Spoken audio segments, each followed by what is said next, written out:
Hello stinkers, I am back for another interesting random video. I like to think it's interesting. My dog is already whining, I swear.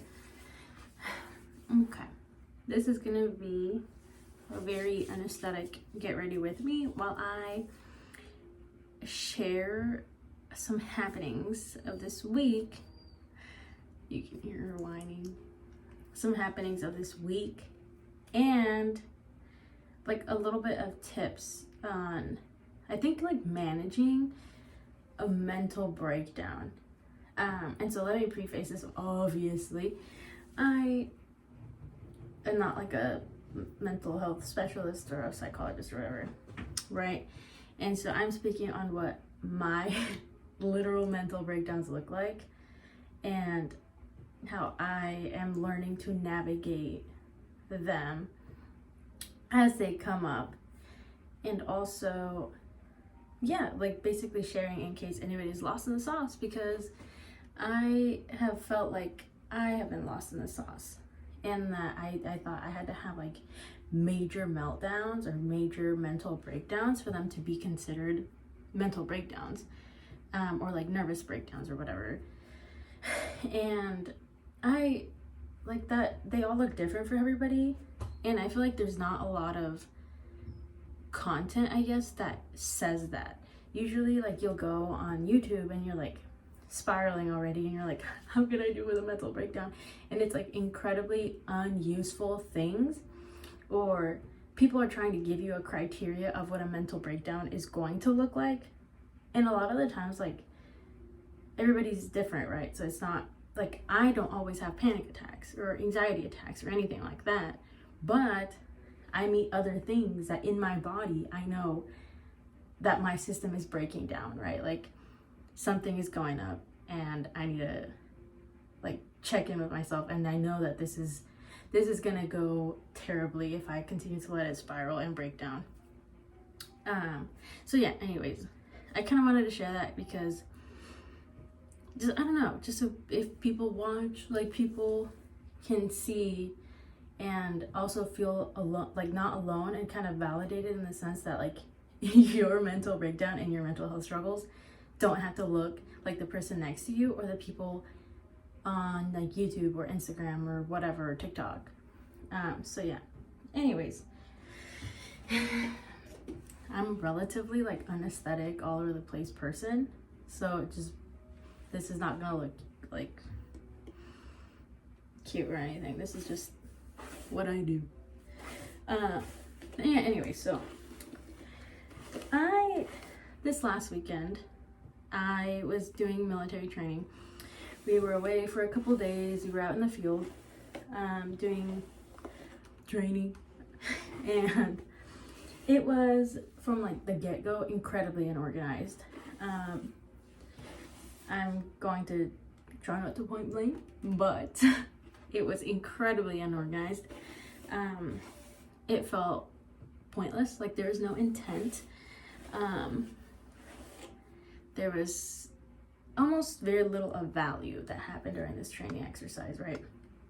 So I had to stop because my phone was slipping. I was like, I feel like I'm slipping out of the frame. And I was. Oh boy, I was. But anyways, incredibly unorganized exercise, blah, blah, blah.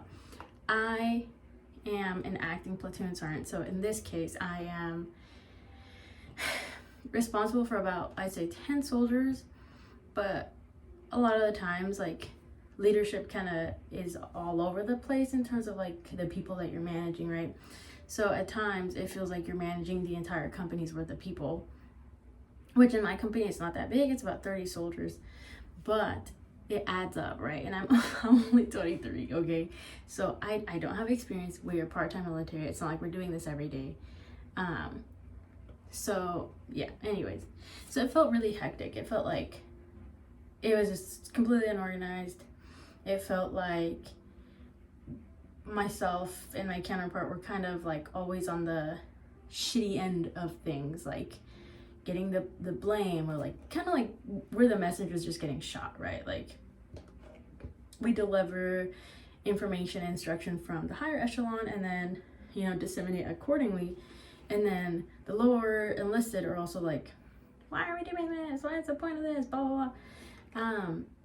And it's just like night driving super late at night when we were having daylight savings. And we were already tired and we had wasted the last 3 days basically doing nothing. Things like that are very frustrating. And unless you've been in that position, you really don't know what it's like to feel like things are out of your control, but then everybody's telling you that they're very much in your control. It's a very, very strange feeling, and it's incredibly stressful, right? And because you're part-time, you have to balance everything, right? So I'm balancing a job, I'm balancing full-time school, I'm balancing my house life, my home life, trying to have a social life, and then trying to balance the military. And the more you're promoted and the more responsibility you have, the more legwork you're having to do outside of your drill weekends, right? Which means basically unpaid labor. So that has been incredibly stressful for me. This last weekend was kind of the straw that broke the camel's back. It was incredibly stressful for me. I felt myself having a mental breakdown as I was doing night drivers training. I couldn't stop laughing. I don't know, my body was just I was scared. I am a terrible driver to begin with. Doing night drivers training was even worse than I thought it could ever be. So yeah. And then afterwards, immediately I just started crying. I can't do this anymore. This is just so hard. And it just feels hopeless. You can't do anything about the situation because the situation just sucks. And at higher echelons, it's incredibly unorganized. And I'm just one soldier trying to do the best I can. And it's just seemingly never enough, right? And I feel most of us have things that we feel that way towards. No matter how much I try, no matter how much I give in, how much time, effort, resources I put into this thing, it seems like it's never enough. And if you are a hard worker and that's something that you pride yourself in, a lot of the times it feels like your reward for being a hard worker is just more work, right? It's never holy shit, thank you so much for your help, good job, take it easy for whatever, couple days, whatever, thank you. It's always holy shit, nice, here's some more that you can do because I trust you. And it's okay, this isn't really the accolade that you think it is, right? This isn't the reward or praise that you think it is, because I'm just getting more burnt out. Meanwhile, people who don't work as hard have less and less responsibilities, right? And oftentimes it's not it really does anything. In terms of evaluations or at your job, your performance is, sometimes it doesn't even matter, right? Anyways, I get back and then trying to just handle work. Work isn't that stressful. It's just kind of a nuisance, I guess, to go to. It's kind of just annoying, something else that I have to be at and give my 100% at.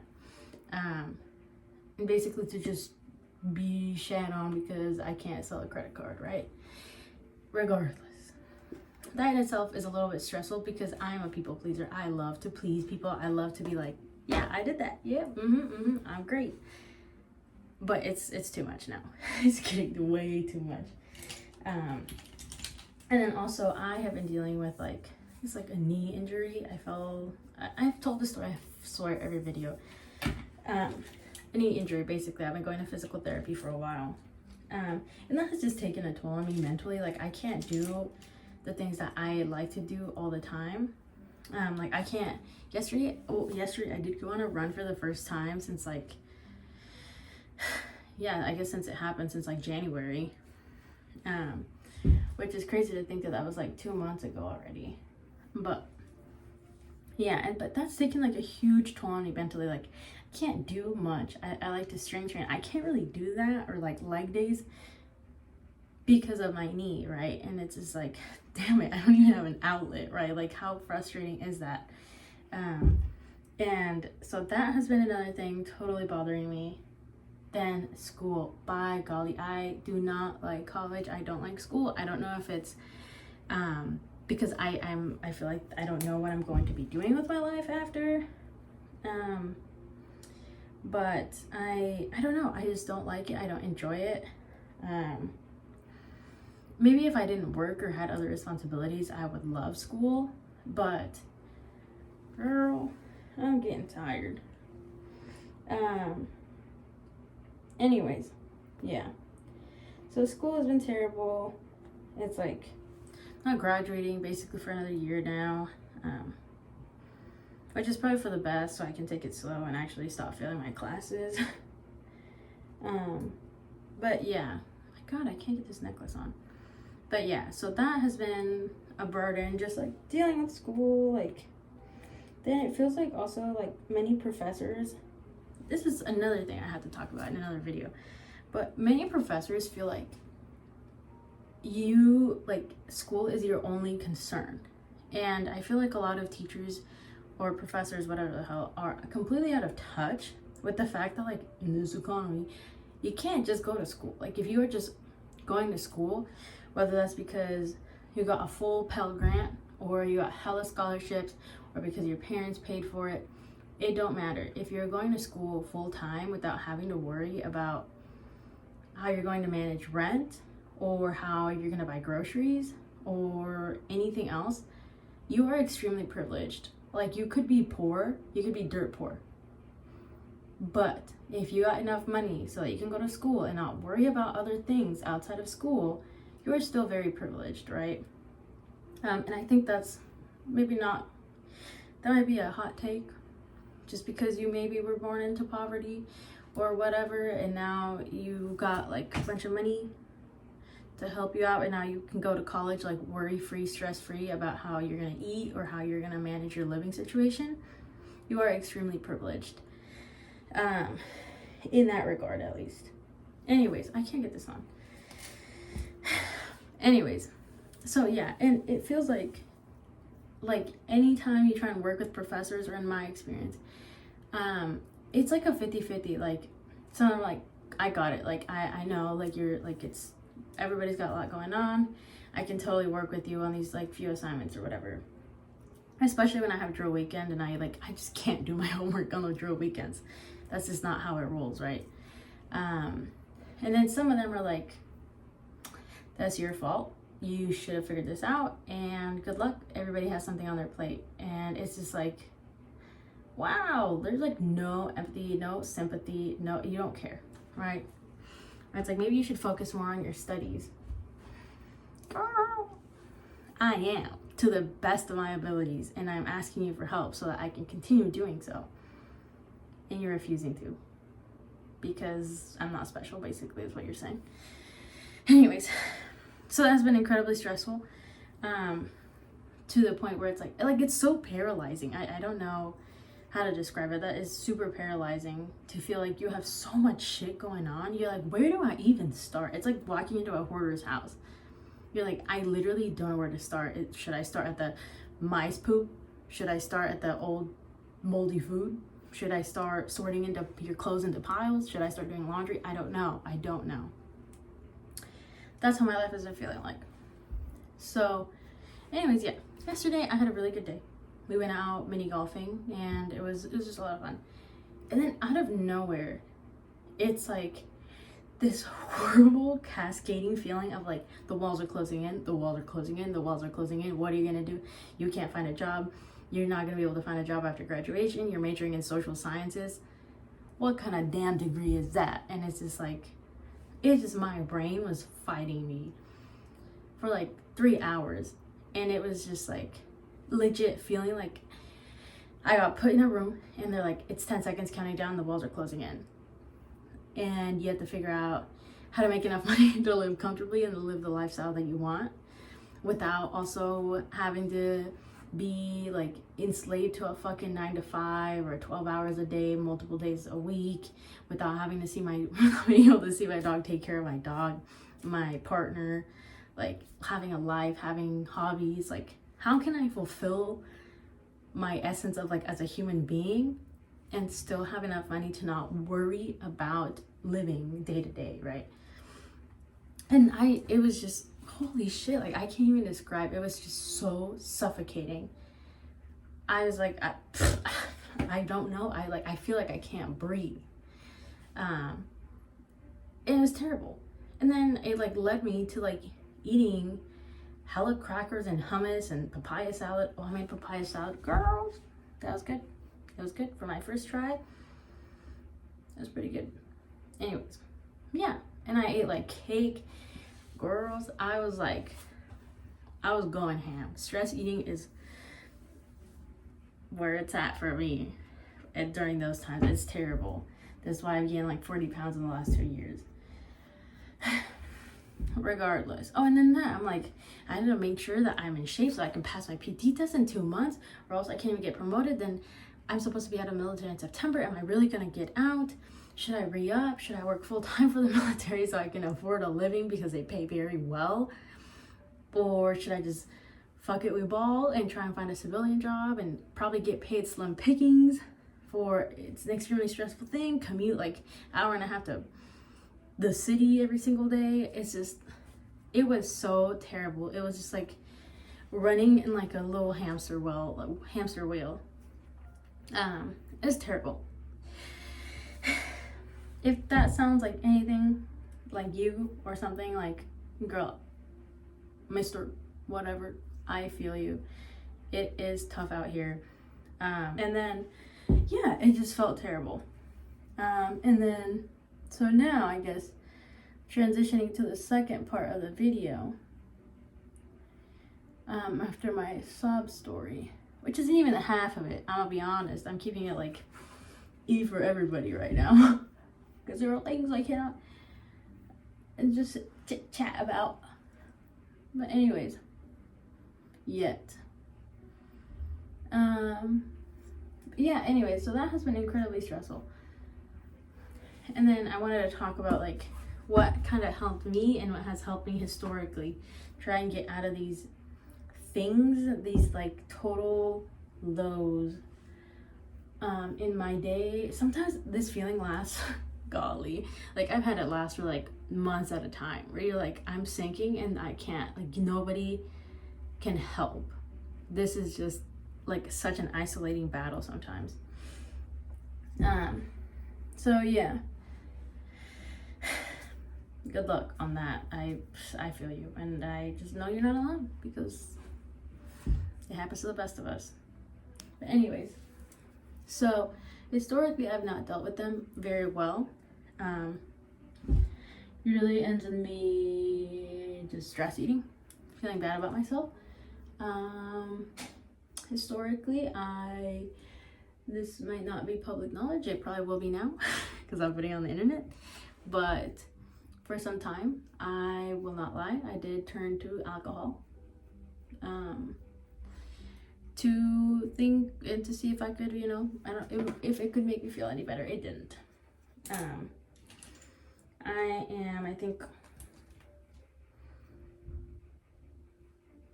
think I'm like 9 months sober, something like that. Last time I had a drink was like a margarita with my grandma. I love my grandma. But yeah, so don't do that, okay? Like, I know it's hard, don't do that. It just leads to you feeling worse, if anything. You just feel terrible about yourself following. Same with stress eating. Like, I feel so horrible after. It just like, it leads into such a terrible cycle of just bad coping mechanisms, right?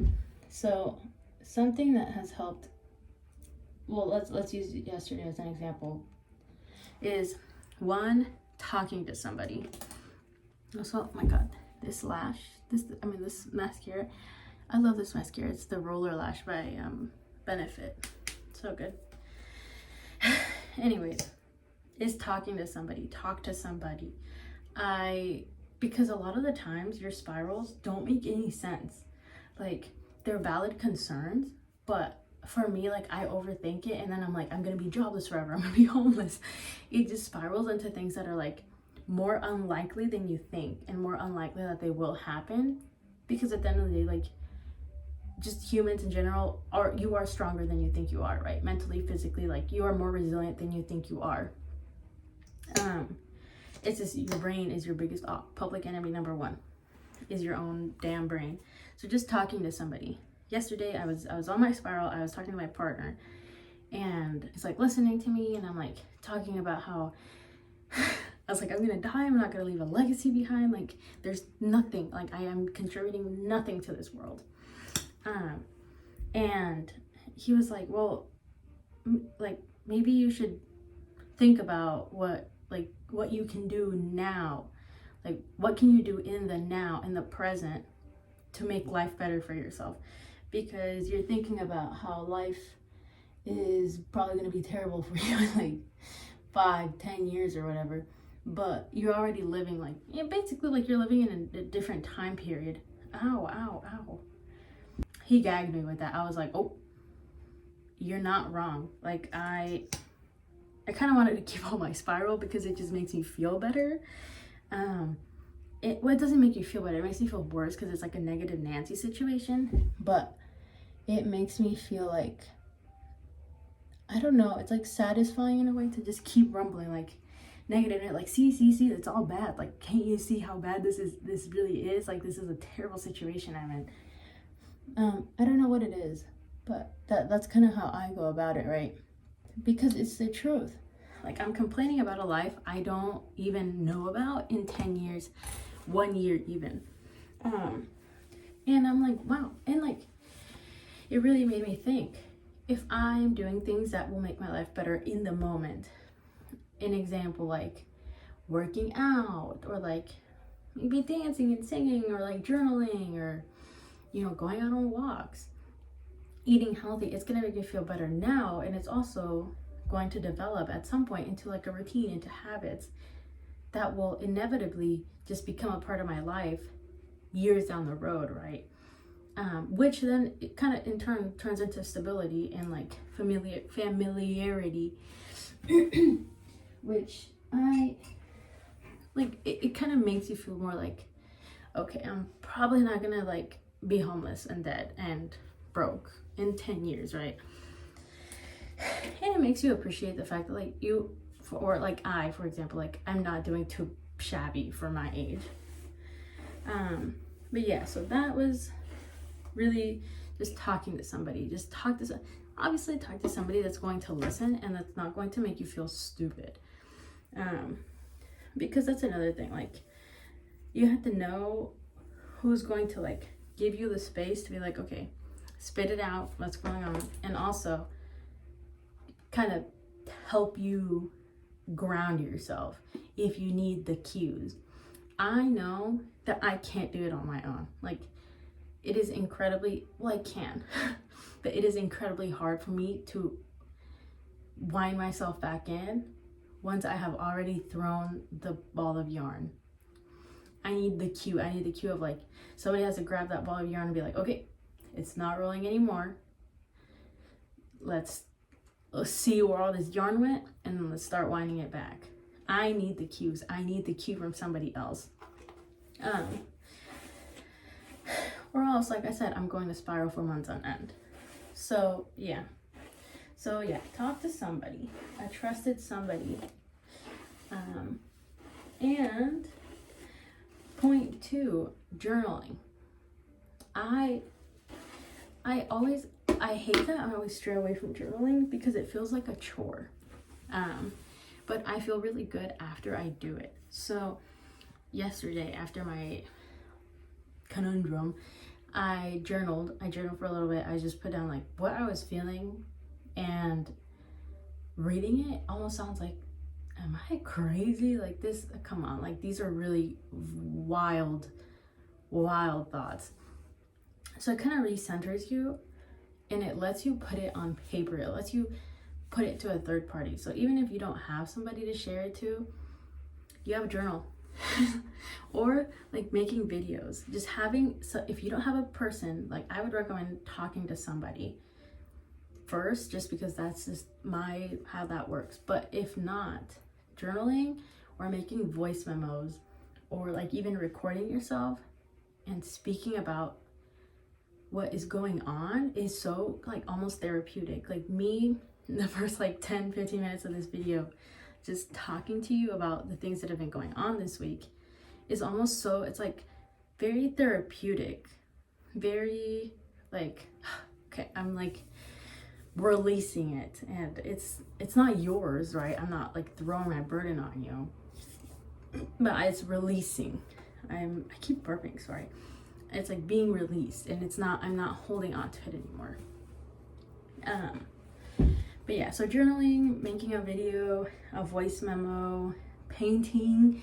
I know for some time, like I would paint and I would kind of choose the colors of my emotions, and just use those and kind of feel like I'm getting rid of the energy and placing it into a more like almost like tangible thing, right?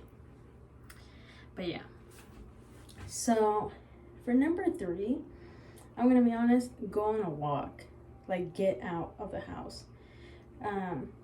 My God, I am struggling so bad with this necklace. Like go on a small walk, literally like go to like the end of the street and come back. It doesn't have to be long, and you just have to get out sometimes and like take a breath, like fresh breath of fresh air, and like basically restabilize yourself.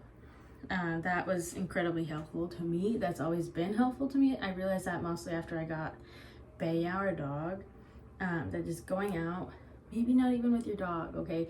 Bea, I love her to death, but she's a puller, right? She pulls on the leash. When we see other dogs, she can be a little overexcited, whatever. If I know I do not have the headspace for that, I will go take a walk by myself or go on a run by myself. Something just to be outside, sit on the balcony, sit in your patio on the porch by yourself. If having like company or a dog or walking a dog is not in your capabilities right now. But yeah, get outside. Just take a breath, take a chill pill. That's like 2014. But yeah, just chill out, go get a breath of fresh air, and give it like 5 minutes. Because a lot of the times, our attention span isn't even that big. So yeah. Okay, I had to stop recording. Hello, I'm back. Because this freaking necklace was not going on. So I had to step away and put it on before I had a rager and got incredibly triggered because I couldn't get it on.